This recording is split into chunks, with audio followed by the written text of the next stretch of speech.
Bonjour à toutes et à tous, je suis Laurent Fritter, responsable de l'activité chimie à l'agence du CEREMA de Clermont-Ferrand. Je tenais à remercier le CARC via cette vidéo pour l'accès dans la catégorie conception, construction, entretien et exploitation des routes qui a été accordé à l'équipe projet que je représentais lors du 27e Congrès mondial de la route qui s'est déroulé à Prague en octobre 2023. Cet accès-site vient primer l'étude relative à l'impact environnemental sur les eaux de surface liées à l'utilisation d'épandage de lait de chaux pour le traitement du phénomène de ressuage des chaussées en période caniculaire. Il vient aussi et surtout récompenser le travail d'une équipe de 11 personnes qui a œuvré pendant près de 4 années avant de pouvoir rendre ses conclusions. Cette étude s'est articulée en 3 phases qui ont nécessité l'intervention de nombreuses compétences diverses et variées. Une première phase a consisté en une modélisation théorique du lessivage d'une route traitée au lait de chaux. La deuxième phase fut une approche expérimentale, d'une part en laboratoire, d'autre part à l'aide d'un modèle réduit afin d'évaluer et de caractériser les impacts potentiels sur l'environnement liés aux épandages du lait de chaux.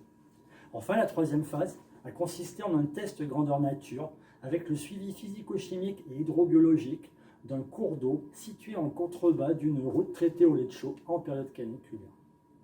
Au final, les résultats de l'étude ne montrent pas d'impact négatif significatif sur les eaux de surface en lien avec l'utilisation du lait de chaux.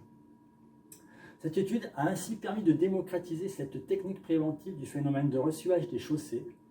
au niveau de plusieurs départements français avec à la clé un allongement de la durée de vie des revêtements, mais aussi des économies en termes de ressources naturelles et d'émissions de CO2.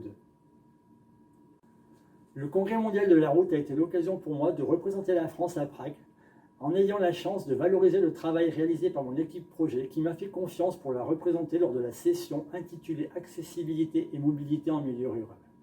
Cette présentation orale a été l'occasion pour moi de rappeler que la route, et en particulier son exploitation, peuvent générer des nuisances sur l'environnement et plus spécifiquement sur les eaux de surface dans le cas présent. J'espère donc que cette étude a pu faire prendre conscience aux gestionnaires routiers du monde entier de la nécessité d'évaluer les impacts environnementaux lorsque de nouveaux produits ou de nouvelles techniques d'exploitation leur sont proposés. Ma présence au Congrès a aussi été l'occasion de prendre de la hauteur par rapport au contexte national français et de mieux comprendre les attentes des gestionnaires routiers dans le monde, avec souvent des préoccupations bien différentes. Par exemple, dans le cadre de mes travaux sur le lait de chaux, j'ai pris conscience que de nombreux pays dans le monde ne possédaient même pas de routes revêtues. Enfin,